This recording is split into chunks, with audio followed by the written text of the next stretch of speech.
कल कंडीशन था। और आज अपनी माँ की स्टोरी इसलिए बता रहा हूँ क्योंकि पिताजी की पुण्यतिथि कल ही पार हुई 1 घंटा पहले। तो जहाँ तक उनके विषय में, चूँकि मैं भी लगभग 16 साल अपनी माँ से काफ़ी दूर रहा, काफ़ी दूर नहीं, मैंने मामा घर में रहा हूँ। क्योंकि नानी का ऐसा मानना था, क्योंकि मैं हमसे पहले पिताजी का और मेरे दादाजी का 1 ही महीना के अंदर डेथ हुआ था। क्योंकि दादाजी वृद्ध अवस्था में थे, वृद्ध में मतलब बीमार और वृद्ध दोनों थे, और पिताजी चोट के कारण। तो मतलब 30 दिन के भीतर मेरे दादाजी और पिताजी का डेथ हुआ था।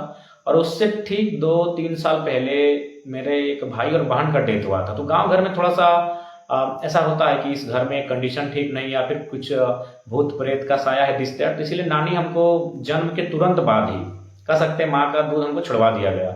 इसलिए कि उनको ऐसा मानना था कि इस घर में कुछ अनहोनी होते रहती है और मेरे साथ भी कुछ अनहोनी ना घट जाए। चूँकि संभव है 30 दिन के भीतर पिताजी और दादाजी का देहांत, उससे पहले मैंने काफ़ी कम आयु में हमारी एक भाई और बहन का देहांत हुआ था। तो मेरी नानी, चूँकि नानी पुरानी विचारधारा की थी, और पुरानी विचारधारा के लोग थोड़ा सा भूत प्रेत इन इशुओं पर बहुत मानते हैं।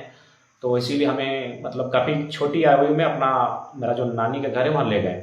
तो 16 साल कह सकते हैं हम नहीं रहे हैं। मामा घर में व्यतीत हुआ, जो आमडी मैंने मुनीडी क्षेत्र में आता है।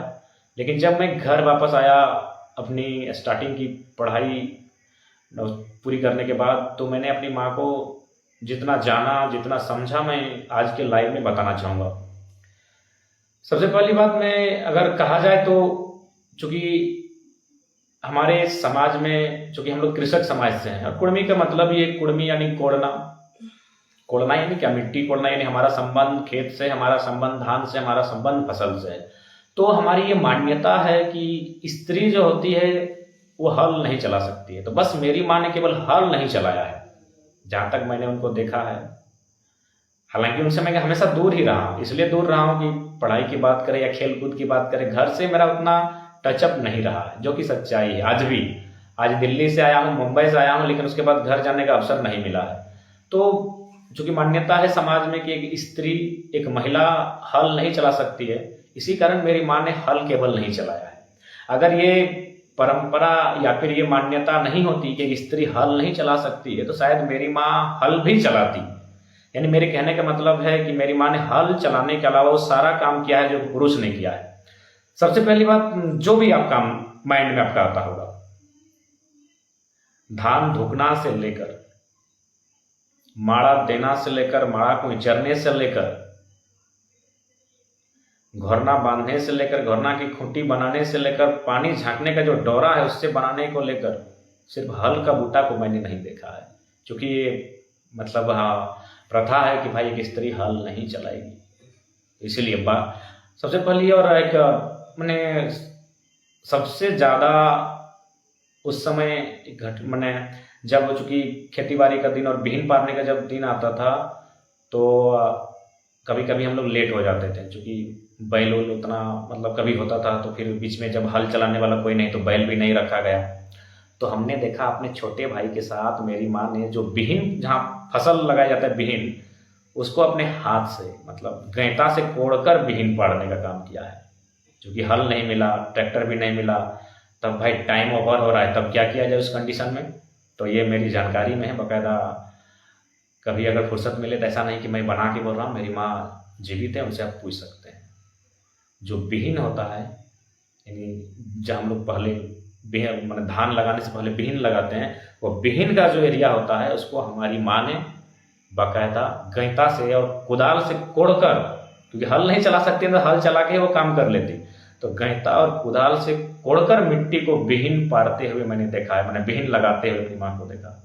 उसके बाद अब मेरे घर में अगर आएंगे तो हम लोग जो कुआं में बाल्टी डालते हैं, यानी एक रस्सी होती है, शायद वो अभी आज के डेट में लोग रस्सी बाजार से खरीदते हैं, लेकिन हमारे गांव में आज भी जो है रस्सी, हमारे अगर बुजुर्ग हैं तो बुजुर्ग लोग बनाते हैं। कैसे बनाते हैं ना, वो जो सीमेंट की बोरी होती है उससे रस्सी बनाते हैं, आप लोग जानते होंगे। तो आके देखिएगा, मेरे घर की रस्सी बहुत मजबूत है और वो मेरी माँ ने बनाया है।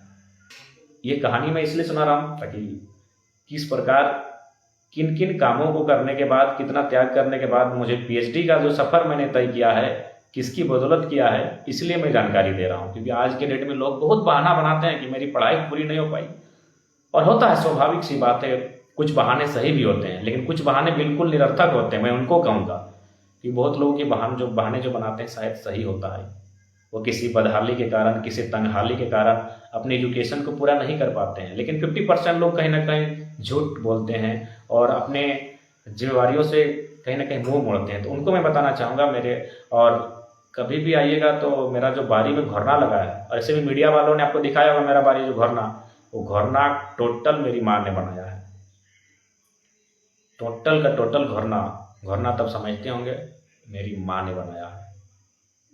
यानी हल का बुट्टा पकड़ने के अलावा जो भी काम वो हमारी माँ ने किया है, जो एक पुरुष को करना था। क्योंकि काफ़ी कम उम्र में पिताजी का देहांत हुआ, छोटा भाई गर्भ में ही था। बहुत सारे लोगों ने दूसरे विवाह के लिए भी सलाह दिया, लेकिन माँ तो माँ होती है। 2 बच्चा, एक बच्चा का जन्म हो चुका था यानी मेरा, और एक गर्भ में था, तो ऐसी परिस्थिति में कोई दूसरा विवाह के लिए कैसे सोच सकती है। तो ठीक मेरी माँ ने भी वही किया जो एक स्त्री होने के नाते अपने पुत्र के लिए शायद एक माँ करती। तो उसके बाद चूँकि मैंने 16 साल हम रहे ही नहीं अपने, और अभी भी उतना टाइम नहीं मिलता है, इसीलिए आज भी लोग जब कंपेयर होता है तो लोग कहते हैं कि बड़का गिदरवा बप्पा में गेलो और छोटका गिदरवा मैया में गेलो। यानी बप्पा में मतलब मेरे पिताजी भी आंदोलनकारी थे, हमेशा अन्याय के खिलाफ लड़ते थे, आवाज़ उठाते थे और घर से दूर रहते थे। ठीक मेरा भी कैरेक्टर वही है, घर से दूर होना, लोगों के लिए आवाज़ उठा। ये आज आंदोलन भले नया आपको लगता है, वो 2 साल से आप हमें जानते हैं, लेकिन मेरी तुपचांची और धनबाद की माटी मुझे पिछले 10 सालों से जानती है, जब मैंने आंदोलन किया। होमगार्ड आंदोलन, हालांकि पता नहीं उनका भविष्य क्या होगा, उस आंदोलन में मेरी काफ़ी भूमिका रही है। ऐसे बहुत सारे आंदोलन रहे हैं जो मैंने किया है। यानी लोग यही कहते हैं कि बड़का बप्पा पे गलो, छोटका मैया पे गलो, तो इसलिए बोलते हैं कि मेरा भाई खाना अच्छा बनाता है, मेरा भाई घर का सारा काम अच्छा करता है, इसीलिए उसको माँ से कंपेयर करते हैं। हमने जितना भी अपना क्वालिफिकेशन हासिल किया है, 10, इंटर, ग्रेजुएशन, मास्टर और अभी PhD, सब गांव से ही हमारी पढ़ाई हुई है। और कहीं ना कहीं उसमें स्टार्टिंग फेज की बात करें तो नाना नानी का रोल था। नाना नानी के घर में रहते थे, लेकिन उसके बाद 9वीं 10वीं से लेकर PhD अपने बाप के घर से मैंने किया है, और ये सारा देख रेख, और आज भी मैं जो भी हूँ कहीं ना कहीं अपनी माँ के त्याग के कारण ही हूँ। उन्होंने हमेशा मुझे घर के काम काजों से जनरली दूर ही रखा है। पता नहीं जो भी कारण, उनको भी लगा था कि बड़ा बेटा पढ़ने में तेज है और आगे ये पढ़ाई में बहुत कुछ करेगा। और फिलहाल उनके सपनों को तो मैंने अपने पढ़ाई के माध्यम से, आज अगर राज्य में मेरी चर्चा है तो कहीं ना कहीं वो मेरी पढ़ाई है, मेरा एजुकेशन है। तो वो तो मैंने प्रयास किया।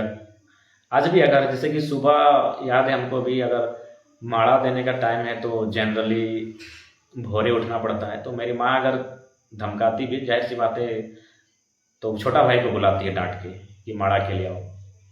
और जब नहीं होता है तो कभी कभी बाकायदा 1% उठ के हमको जाना पड़ता है। बाकी छोटा भाई अच्छा हैंडल किया है यार, आज बहुत बड़ा हैंडल किया है। जब बड़ा भाई के होते उसने शादी करना स्वीकार किया, तो ये कहीं ना कहीं बहुत बड़ा त्याग। तो मेरी माँ के अलावा भाई का भी त्याग रहा। मेरी दादी ने तो खैर, चाचा तो मेरे जन्म से उनकी दोनों आंखें नहीं हैं, लेकिन उसके बावजूद आज जो भी मैं जहाँ भी हूँ, पूरे परिवार के अलावा मेरे दोस्त, मेरे अभिभावक, मेरे मित्र, मेरे मामा घर, सबका सपोर्ट है। और खासकर मेरे बहुत सारे दोस्त जो बाहर कटने गए हैं, मुझे याद है जब भी फॉर्म फिलअप जैसा कोई बड़ा इशू आता था तो उनको फ़ोन घुमाते थे, सब 500-500 करके चंदा भेज देते थे। तो ये चीज़ रहा है मेरी। और एक घटना खास इसलिए क्योंकि हो सके कभी कभी अगर किसी का नाम होता है तो उसकी माँ चाहती है उसका, मेरी माँ ने कभी अगर मेरा पहचान भी बना तो मेरे नाम का कभी ने लाभ लेने का चेष्टा नहीं किया। मैं एक छोटी सी घटना आपको सुनाता हूँ। ये घटना है लकड़ी काटने की। माँ गई थी शायद धान सिजवा, तब लोग समझते होंगे, धान से जाने के टाइम जो पतला पतला लकड़ी होता है, पता नहीं उसको हर क्षेत्र में अलग अलग भाषा में, कहीं बनपुटूस बोलते हैं, नाम भूल रहे हैं कि सब क्षेत्र में अलग अलग नाम होता है। तो काटने के लिए गई थी, कुछ झाड़ियाँ थी जिसमें ढेला परस का पत्ता था।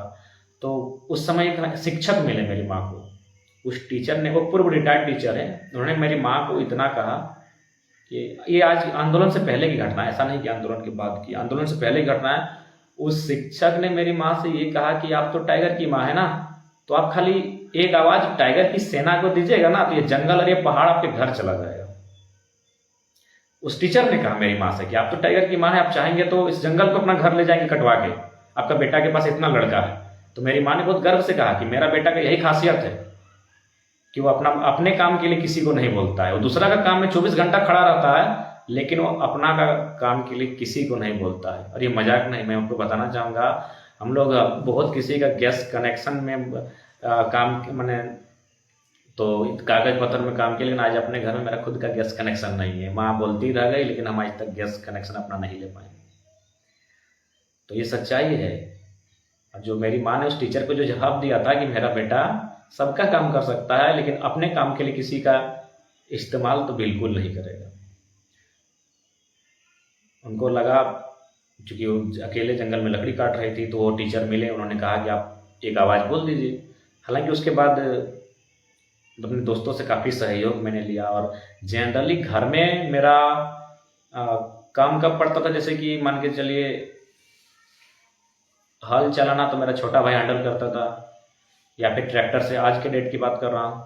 कोदार करने की बात रहे तो अपने साथियों को मैं बुलाता था। या फिर उसके बाद अगर धान काटने की बात आई तो मेरा जिम्मा आता था, जब धान डिंगा जाता धोने के लिए, उससे पहले सारा काम अपने हमारी माता ही करती थी। गोंछा भी मेरी माँ बहुत बेहतर झांकती है। गोंछा समझते हैं ना, गोंछा जब माड़ा होने के बाद जो पुआर मचता है, जिसको हम लोग गोंछा बनाते हैं, वो गोंछा भी मेरी माँ और चाचा दोनों हैंडल कर देते हैं। तो कुल मिलाकर मैं अपने उन साथियों को संदेश दूंगा अपनी स्टोरी के माध्यम से। और बाकायदा आज मैंने सभा में भी कहा कि आप तो, मेरी माँ काफ़ी कम उम्र में मेरे पिताजी का देहांत होने के बाद हमको PhD तक लेके गई, आप तो हमसे बेहतर हैं। और इसी बहाने ना, इसी बात के साथ मुझे और एक कहानी याद आई।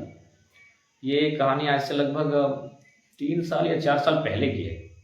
मैंने फेसबुक में एक स्टेटस लिखा था कि किसी के पास, उस समय मेरा पेज नहीं था, आईडी थी मेरी, जो आईडी अभी भी है। पेज तो 2 साल 2.5 साल का है। भाषा आंदोलन से ठीक 3 या 4 महीना पहले पेज को बनाया था। लेकिन उस समय आईडी में मैंने एक पोस्ट किया था कि जिनके पास लैपटॉप है, मुझे PhD की थीसिस लिखनी है, कृपया देंगे। तो एक लड़का शायद अपने घर में बोल रहा था, इंटर करने के बाद पिताजी हम पढ़ाई के लिए बाहर जाएंगे, फिर पैसा कमा के आएंगे, फिर पढ़ेंगे। तो उसके पिताजी ने बहुत गर्व से मेरा नाम लिया था कि यार तुम्हारा बाप जिंदा है, टाइगर का पिताजी नहीं है। सो वो लड़का दूसरा से लैपटॉप मांग के, देखो आज फेसबुक में लिखा है कि लैपटॉप चाहिए, और वो PhD तक पहुंच गया। तुम बोलते हो इंटर करने के बाद हम बाहर जाएंगे कमाने के लिए, फिर आके पढ़ेंगे, तुम्हारा बाप अभी जिंदा है। उस व्यक्ति ने अपने बेटे से कहा कि टाइगर ने फेसबुक में लैपटॉप मांगा है किसी से, कि किसी के पास लैपटॉप है तो देने का काम करें, हमको थीसिस लिखना है। यानी जिसके पास लैपटॉप नहीं, वो बंदा PhD तक चला गया, उसके पिताजी ने वो PhD तक पढ़ लिया, तुम्हारा तो बाप जिंदा है। तो कहीं ना कहीं हम लोग का नाम से लोग शुरू से ही इंस्पायर हुए हैं। एक ये भी याद है, जब हम लोग फुटबॉल में कमेंट्री करते थे क्रिकेट के मैच में, तो एक पिताजी अपने बेटे को बैठाकर गाड़ी में स्पेशल लाए, बोलो कि चलो तुम पर टाइगर का स्पीच सुनना। झारखंड मेरे पिताजी के अलावा बहुत सारे आंदोलनकारी हैं। जैसे आज ही मैं मनसू महतो जी की प्रतिमा अनावरण के कार्यक्रम पर गया था, वे भी गुमनाम आंदोलनकारी।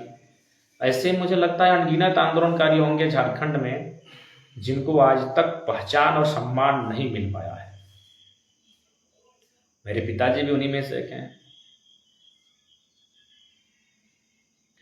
अपने परिवार में मैं कभी ज़्यादा उतना समय नहीं दे पाया हूँ, इसीलिए छोटे भाई का मैंने शादी, मेरे छोटे भाई ने इसलिए विवाह किया क्योंकि मैं हमेशा परिवार से दूर रहा हूँ। हमेशा लोगों का, मैंने समाज, लोगों का काम, कभी कुछ किसी का इशू हो तो पहला नाम मेरा ही आता था। तो खैर